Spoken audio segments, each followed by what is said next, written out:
देखो जी तुसी ये एमरजेंसी मीटिंग कह रहे हो, ये एमरजेंसी मीटिंग नहीं है, करीब करीब हर महीने बाद होती है।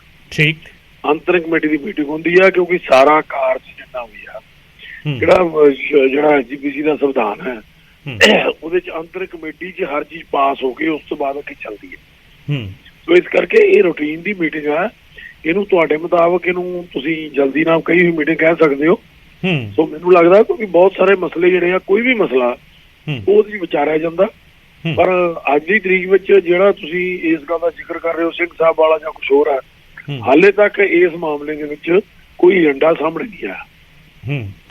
ਗਰੇਵਾਲ ਸਾਹਿਬ, ਸਿੱਖ ਕੌਮ ਲਈ ਸਰਵੋੱਚ ਮਹੱਤਤਾ ਹੈਗੀ ਹੈ ਸ੍ਰੀ ਅਕਾਲ ਤਖਤ ਸਾਹਿਬ ਦੀ, ਔਰ ਉੱਥੇ ਜਥੇਦਾਰ ਸਾਹਿਬ ਦੀ ਨਿਯੁਕਤੀ ਕਾਰਜਕਾਰੀ ਜਥੇਦਾਰ ਵਜੋਂ ਹੈਗੀ ਹੈ, ਔਰ ਇਹ ਕਾਫੀ ਚਿਰ ਤੋਂ ਹੈ ਅਜਿਹਾ ਕਿ ਹੁਣ ਇਹ ਮੰਨਿਆ ਜਾਵੇ ਸਿੱਖ ਕੌਮ ਵੀ, ਕਿਉਂਕਿ ਇਹ ਲਗਾਤਾਰ ਸਵਾਲ ਜਿਹੜਾ ਹੈਗਾ ਉਹ ਅੰਦਰ ਖਾਤੇ ਸਾਰੇ ਦੇ ਜ਼ਹਿਨ ਵਿੱਚ ਹੋਣਾ ਹੈ ਕਿ ਹੁਣ ਪਰਮਾਨੈਂਟ ਲੈਵਲ 'ਤੇ ਇੱਕ ਪੱਕੇ ਤੌਰ 'ਤੇ ਜਥੇਦਾਰ ਦੀ ਤੈਨਾਤੀ, ਕੀ ਇਹ ਮੰਨਿਆ ਜਾਵੇ ਕਿ ਇਸ ਮੀਟਿੰਗ ਦੇ ਵਿੱਚ ਕੋਈ ਅਜਿਹਾ ਕਦਮ ਚੁੱਕਿਆ ਜਾ ਸਕਦਾ? ਗਰੇਵਾਲ ਸਾਹਿਬ ਦੇਖੋ, ਮੈਂ ਹਾਲੇ ਮੀਟਿੰਗ ਤੋਂ ਪਹਿਲਾਂ ਕੁਝ ਨਹੀਂ ਕਹਿ ਸਕਦਾ।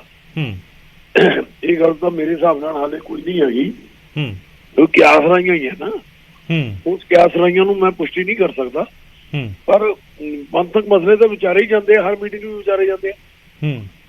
ਇਹ ਮਸਲਾ ਕਿੰਨਾ ਕੁ ਅਹਿਮ ਹੈਗਾ ਹੈ ਸ਼੍ਰੋਮਣੀ ਕਮੇਟੀ ਦੇ ਸਾਹਮਣੇ, ਕਿਉਂਕਿ ਸਭ ਤੋਂ ਅਹਿਮ ਥਾਂ ਹੈਗੀ ਹੈ, ਸਭ ਤੋਂ ਇਹ ਕਹਿ ਲਿਆ ਜਾਵੇ ਕਿ ਸਰਵਉੱਚ, ਜਿਸ ਨੂੰ ਕਿਹਾ ਜਾਵੇ ਕਿ ਸਭ ਤੋਂ ਅਹਿਮ ਜਿਹੜੀ ਥਾਂ ਸ੍ਰੀ ਅਕਾਲ ਤਖਤ ਸਾਹਿਬ, ਜਿਨ੍ਹਾਂ ਦੀ ਮਹੱਤਤਾ ਜਿਹੜੀ ਹੈਗੀ ਹੈ ਉਹ ਪੂਰੀ ਸਿੱਖ ਕੌਮ ਦੇ ਲਈ ਹੈਗੀ ਹੈ, ਔਰ ਉੱਥੇ ਜਥੇਦਾਰ ਦੀ ਨਿਯੁਕਤੀ ਪਰਮਾਨੈਂਟ ਤੌਰ ਤੇ ਹੋਵੇ, ਪੱਕੇ ਤੌਰ ਤੇ ਹੋਵੇ, ਇਸ ਮਸਲੇ ਨੂੰ ਐਸਜੀਪੀਸੀ ਕਿਵੇਂ ਦੇਖਦੀ? ਦੇਖੋ, ਇਹ ਗੱਲ ਤਾਂ ਬਹੁਤ ਸਾਰੇ ਕਾਰਨਰ ਤੋਂ ਆ ਰਹੀ ਆ, ਕਾਫੀ ਦੇਰ ਤੋਂ ਆ ਰਹੀ ਆ, ਤੇ ਇਹ ਤਾਂ ਪੰਥ ਨੇ ਵਿਚਾਰ ਕਰਨੀ ਹੈ, ਸਾਰੀ ਸੰਗਤ ਦੇ ਨਾਲ ਵਿਚਾਰ ਕਰਨ ਤੋਂ ਉਪਰੰਤ ਇਹੋ ਜਿਹਾ ਫੈਸਲਾ ਸਮੇਂ ਨਾਲ ਲਿਆ ਹੀ ਜਾਣਾ। ਅਖੀਰ ਕਿੰਨੀ ਦੇਰ ਤੱਕ ਜਿਹੜੇ ਜਥੇਦਾਰ ਆ ਜਿਹੜੇ ਉਹ ਕਾਰਜਕਾਰੀ ਰਹਿਣਗੇ, ਕਿਉਂਕਿ ਸਾਰੇ ਹੀ ਤਖਤਾਂ ਤੇ ਕਾਰਜਕਾਰੀ ਹੈ, ਸ੍ਰੀ ਦਰਬਾਰ ਸਾਹਿਬ ਦੇ ਹੈੱਡ ਗ੍ਰੰਥੀ ਕਾਰਜਕਾਰੀ ਨੇ। ਇਹ ਗੱਲ ਠੀਕ ਹੈ ਕਿ ਸ਼੍ਰੋਮਣੀ ਕਮੇਟੀ ਨੂੰ ਇਸ ਗੱਲ ਦੀ ਉਲੰਭਾ ਸੁਣਨਾ ਪੈਂਦਾ, ਪਰ ਇਹ ਸਮੁੱਚੀ ਸੰਗਤ ਨਾਲ, ਪਰ ਜੇ ਅੱਜ ਦੀ ਤਰੀਕ ਦੇਖਿਆ ਜਾਵੇ ਕੋਈ ਇਸ ਤਰ੍ਹਾਂ ਦਾ ਏਜੰਡਾ ਹਾਲ ਦੀ ਘੜੀ ਦਿਖਾਈ ਨਹੀਂ ਦੇ ਰਿਹਾ। ਠੀਕ, ਬਹੁਤ ਬਹੁਤ ਸ਼ੁਕਰੀਆ ਗਰੇਵਾਲ ਸਾਹਿਬ ਸਾਡੇ ਨਾਲ ਗੱਲਬਾਤ ਕਰਨ ਦੇ ਲਈ। ਸੋ ਗਰੇਵਾਲ ਸਾਹਿਬ ਕਹਿ ਰਹੇ ਨੇ ਕਿ ਰੂਟੀਨ ਮੀਟਿੰਗ ਹੈਗੀ ਹੈ, ਔਰ ਰੂਟੀਨ ਮੀਟਿੰਗ ਹੈ, ਇਸ ਨੂੰ ਐਮਰਜੈਂਸੀ ਤਾਂ ਨਹੀਂ, ਪਰ ਕਾਹਲੀ ਦੇ ਵਿੱਚ ਇਹ ਕਹਿ ਲਿਆ ਜਾਵੇ ਕਿ ਅਰਲੀ ਸੱਦੀ ਹੋਈ ਮੀਟਿੰਗ ਹੈਗੀ ਹੈ। ਇਹ ਮਸਲਾ ਜ਼ਰੂਰ ਹੈਗਾ ਕਿ ਕਾਰਜਕਾਰੀ ਜਥੇਦਾਰ ਨੇ, ਔਰ ਕਦੋਂ ਤੱਕ ਕਾਰਜਕਾਰੀ ਜਥੇਦਾਰ ਹੀ ਸਾਹਮਣੇ ਰਹਿਣਗੇ, ਕਦੋਂ ਪੱਕੇ ਤੌਰ ਤੇ ਜਥੇਦਾਰ ਲਾਇਆ ਜਾਵੇ। ਸਾਰੇ ਥਾਂ ਤੋਂ, ਸਾਰੇ ਹਲਕਿਆਂ ਤੋਂ ਮੰਗ ਤਾਂ ਉੱਠ ਰਹੀ ਹੈ, ਇਹ ਤਾਂ ਗਰੇਵਾਲ ਸਾਹਿਬ ਮੰਨ ਰਹੇ ਨੇ, ਪਰ ਕੱਲ ਦੀ ਮੀਟਿੰਗ ਦੇ ਵਿੱਚ ਕੀ ਕੁਝ ਹੋਣ ਜਾ ਰਿਹਾ ਹੈ ਇਸ ਪਾਸੇ ਉਹਨਾਂ ਨੇ ਹਜੇ ਇਸ਼ਾਰਾ ਨਹੀਂ ਕੀਤਾ। ਹਾਲਾਂਕਿ ਉਹਨਾਂ ਨੇ ਇਹ ਜ਼ਰੂਰ ਕਿਹਾ ਕਿ ਇਹ ਮਸਲਾ ਹੈ, ਇਹ ਮਸਲਾ ਹੈਗਾ, ਔਰ ਇਹ ਮਸਲਾ ਜਿਹੜਾ ਹੈਗਾ ਵੱਖ-ਵੱਖ ਚਰਚਾਵਾਂ ਚੱਲ ਰਹੀਆਂ ਨੇ ਇਸ ਤੇ, ਪਰ ਇਹ ਜਿਹੜੀ ਮੀਟਿੰਗ ਹੈ ਉਹਨਾਂ ਨੇ ਇਹ ਦੱਸਿਆ ਕਿ ਰੂਟੀਨ ਮੀਟਿੰਗ ਅਸੀਂ ਜਿਹੜੀ ਕਰਦੇ ਹਾਂ ਉਸ ਨੂੰ ਥੋੜਾ ਅਰਲੀ ਸੱਦ ਲਿਆ ਗਿਆ, ਸਿਰਫ ਇੰਨਾ ਚੇਂਜ ਹੈਗਾ। ਸੋ ਗਰੇਵਾਲ ਸਾਹਿਬ ਸਾਡੇ ਨਾਲ ਗੱਲ ਕਰ ਰਹੇ ਸੀਗੇ। ਵਿਜੇ, ਬਹੁਤ ਬਹੁਤ ਸ਼ੁਕਰੀਆ ਤੁਹਾਡਾ ਵੀ ਵਿਜੇ ਗੱਲਬਾਤ ਕਰਨ ਦੇ ਲਈ, ਔਰ ਗਰੇਵਾਲ ਸਾਹਿਬ ਤੁਹਾਡਾ ਵੀ ਬਹੁਤ ਬਹੁਤ ਸ਼ੁਕਰੀਆ ਗੱਲਬਾਤ ਕਰਨ ਦੇ ਲਈ। ਸੋ ਕੱਲ੍ਹ ਅਹਿਮ ਮੀਟਿੰਗ ਹੈ ਸ਼੍ਰੋਮਣੀ ਗੁਰਦੁਆਰਾ ਪ੍ਰਬੰਧਕ ਕਮੇਟੀ ਦੀ, ਔਰ 11 ਵਜੇ ਮੀਟਿੰਗ ਹੋਵੇਗੀ, ਜਿਸ ਨੂੰ ਫਿਲਹਾਲ ਇਹ ਕਿਹਾ ਜਾ ਰਿਹਾ ਹੈ ਕਿ ਇਹ ਰੂਟੀਨ ਮੀਟਿੰਗ ਹੈ, ਇਹ ਰੈਗੂਲਰ ਮੀਟਿੰਗ ਇੱਕ ਹੈਗੀ ਹੈ, ਜਿਸ ਨੂੰ ਥੋੜਾ ਜਿਹਾ ਅਰਲੀ ਸੱਦ ਲਿਆ ਗਿਆ ਹੈ।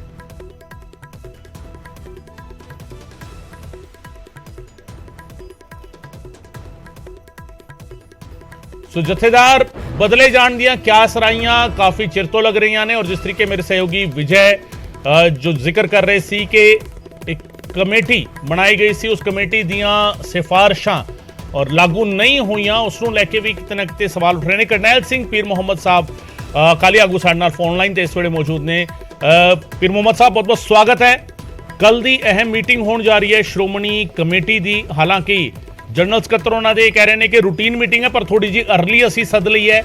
ਇਹ ਅਰਲੀ ਸੱਦੀ ਗਈ ਮੀਟਿੰਗ ਨੂੰ, ਕਾਲੀ ਵਿੱਚ ਸੱਦੀ ਗਈ ਮੀਟਿੰਗ ਨੂੰ, ਇਹ ਜਲਦੀ ਸੱਦੀ ਗਈ ਮੀਟਿੰਗ ਨੂੰ ਕਿਸ ਤਰੀਕੇ ਅਸੀਂ ਦੇਖੀਏ, ਸਮਝੀਏ, ਔਰ ਜਿਹੜੀ ਚਰਚਾਵਾਂ ਚੱਲ ਰਹੀਆਂ ਨੇ ਕਿ ਜਿਹੜੀ ਇੱਕ ਕਮੇਟੀ ਨੇ ਰਿਪੋਰਟ ਬਣਾਈ ਬਕਾਇਦਾ, ਉਸ ਦੇ ਵਿੱਚ ਮੈਂਸ਼ਨ ਕੀਤਾ ਗਿਆ ਕਿ ਕਿੱਥੇ ਗੁਰੂ ਸਾਹਿਬ ਨੂੰ ਲੈ ਕੇ ਜਾਣ ਦੀ ਇਜਾਜ਼ਤ ਹੋਵੇ, ਪਾਲਕੀ ਸਾਹਿਬ ਕਿੱਥੇ ਲਿਜਾਣ ਦੀ ਇਜਾਜ਼ਤ ਹੋਵੇ, ਕਿੱਥੇ ਜਾਣ ਦੀ ਇਜਾਜ਼ਤ ਨਾ ਹੋਵੇ, ਉਹ ਸਿਫਾਰਿਸ਼ਾਂ ਲਾਗੂ ਨਹੀਂ ਹੋ ਰਹੀਆਂ। ਲਗਾਤਾਰ ਚਰਚਾਵਾਂ ਚੱਲ ਰਹੀਆਂ ਨੇ ਕਿ ਮੰਨਿਆ ਜਾਵੇ ਕਿ ਕੱਲ ਦੀ ਮੀਟਿੰਗ ਦੇ ਵਿੱਚ ਕੋਈ ਅਹਿਮ ਇਸ ਤੋਂ ਉਮੀਦ ਲਾਈ ਜਾਵੇ ਕਿ ਕੱਲ ਦੀ ਮੀਟਿੰਗ ਦੇ ਵਿੱਚ ਕੋਈ ਕਦਮ ਚੁੱਕਿਆ ਜਾ ਸਕਦਾ ਹੈ।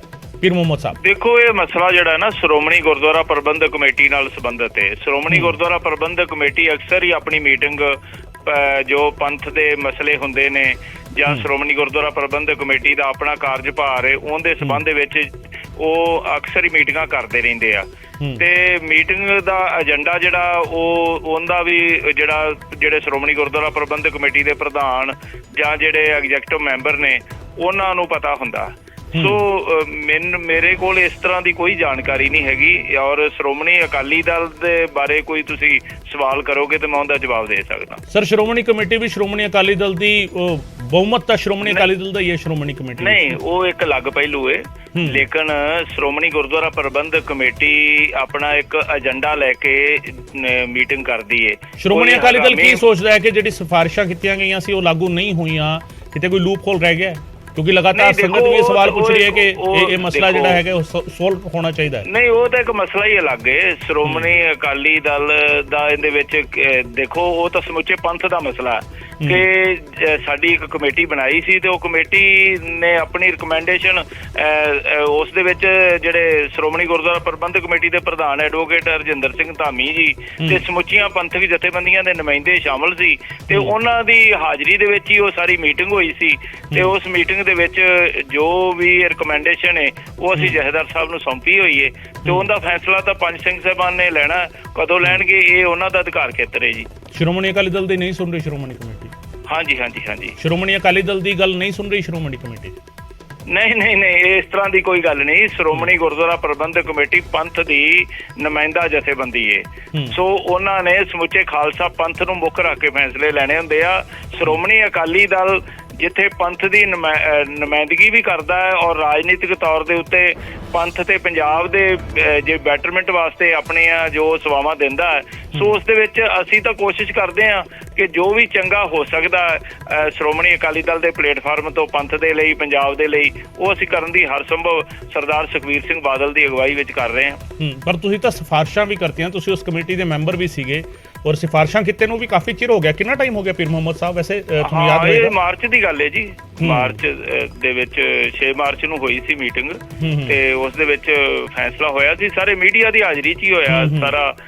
ਅਸੀਂ ਜਿਹੜੀ ਉਹ ਰਿਪੋਰਟ ਜਿਹੜੀ ਉਹ ਸੌਂਪੀ ਹੋਈ ਹੈ। ਸੋ ਬਹੁਤ ਜਲਦੀ ਜਿੰਨੇ ਵੀ ਜਿਹੜੇ ਪੰਥਕ ਮਸਲੇ ਆ ਉਹਨਾਂ ਦੇ ਫੈਸਲੇ ਕੀਤੇ ਜਾਣਗੇ ਔਰ ਜਥੇਦਾਰ ਸਾਹਿਬਾਨ ਦੇ ਜਿਹੜੇ ਕਰਨ ਵਾਲੇ ਉਹ ਕਰਨਗੇ, ਜਿਹੜਾ ਸ਼੍ਰੋਮਣੀ ਗੁਰਦੁਆਰਾ ਪ੍ਰਬੰਧਕ ਕਮੇਟੀ ਦੇ ਪ੍ਰਧਾਨ ਸਾਹਿਬਾਨ ਦੇ ਅਧਿਕਾਰ ਖੇਤਰ 'ਚ ਨੇ ਉਹ ਕਰਨਗੇ। 3 ਮਹੀਨੇ ਹੋ ਗਏ ਨੇ, 3 ਮਹੀਨੇ ਤੋਂ ਜ਼ਿਆਦਾ ਹੋ ਗਿਆ ਪੀਰ ਮੁਹੰਮਦ ਸਾਹਿਬ। ਕੀ ਕੋਈ ਉਹਨਾਂ ਸਿਫਾਰਿਸ਼ਾਂ ਦੇ ਵਿੱਚ ਕੋਈ ਅਜਿਹਾ ਪੁਆਇੰਟ ਹੈਗਾ ਜਿਸ ਨੂੰ ਲੈ ਕੇ ਕੋਈ ਤੁਹਾਨੂੰ ਲੱਗਦਾ ਹੈ ਕਿ ਹੋ ਸਕਦਾ ਹੈ ਕਿ ਇਸ ਤੇ ਹੋਰ ਵਿਚਾਰਾਂ ਹੋਣੀਆਂ ਚਾਹੀਦੀਆਂ ਨੇ?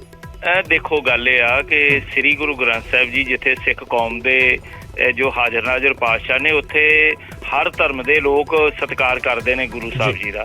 ਸੋ ਗੁਰੂ ਸਾਹਿਬ ਦੇ ਸਤਿਕਾਰ ਲਈ ਅਸੀਂ ਆਪਣੇ ਵੱਲੋਂ ਜੋ ਵੀ ਚੰਗੀ ਸਾਡੇ ਕੋਲ ਸੋਚ ਆਈ ਉਹ ਇਕੱਤਰ ਕਰਕੇ ਅਸੀਂ ਜਥੇਦਾਰ ਸਾਹਿਬ ਨੂੰ ਸੌਂਪੀ ਹੈ। ਨਹੀਂ, ਪਰ ਕਿਤੇ ਲੱਗਦਾ ਕਿ ਉਹਨਾਂ ਨੂੰ ਫਿਰ ਇੰਪਲੀਮੈਂਟ ਕਰਨ ਦੇ ਵਿੱਚ ਕੀ ਦਿੱਕਤ ਆ ਰਹੀ ਹੈ? ਦੇਖੋ ਇਹ ਸਵਾਲ ਘੁੰਮ ਫਿਰ ਕੇ ਫਿਰ ਤੁਹਾਡੇ ਵੱਲ ਆਉਂਦਾ ਬੂਮਰੈਂਗ ਨਾਲ। ਇਸ ਤਰ੍ਹਾਂ ਹੈ ਕਿ ਪੰਜ ਸਿੰਘ ਸਾਹਿਬਾਨ ਦੀ ਮੀਟਿੰਗ ਹੀ ਨਹੀਂ ਹੋਈ ਅਜੇ। ਜਦੋਂ ਮੀਟਿੰਗ ਹੋਵੇਗੀ ਉਹਦੇ ਜ਼ਰੂਰ ਕਰਨਗੇ ਜੀ ਫੈਸਲਾ ਉਹ ਵੀ। ਚਲੋ ਠੀਕ ਹੈ, ਬਹੁਤ ਬਹੁਤ ਸ਼ੁਕਰੀਆ ਪੀਰ ਮੁਹੰਮਦ ਸਾਹਿਬ ਸਾਡੇ ਨਾਲ ਗੱਲਬਾਤ ਕਰਨ ਦੇ ਲਈ।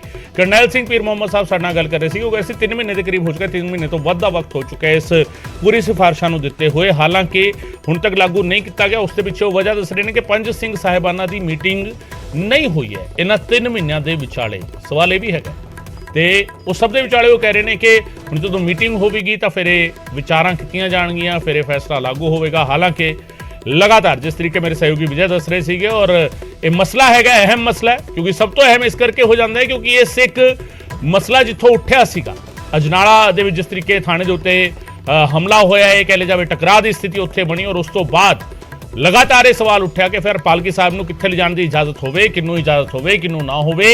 ਇਹ ਆਪਣੇ ਆਪ ਹੀ ਸਮਝਣ ਵਾਲੀ ਗੱਲ ਹੈ ਔਰ ਇਸ ਨੂੰ ਲੈ ਕੇ ਸਿਫਾਰਿਸ਼ਾਂ ਹੋਈਆਂ ਔਰ ਉਹ ਸਿਫਾਰਿਸ਼ਾਂ ਵਿੱਚ ਲਾਗੂ ਕਿਉਂ ਨਹੀਂ ਹੋਈਆਂ, ਇਹ ਸਵਾਲ ਲਗਾਤਾਰ ਉੱਠ ਰਿਹਾ।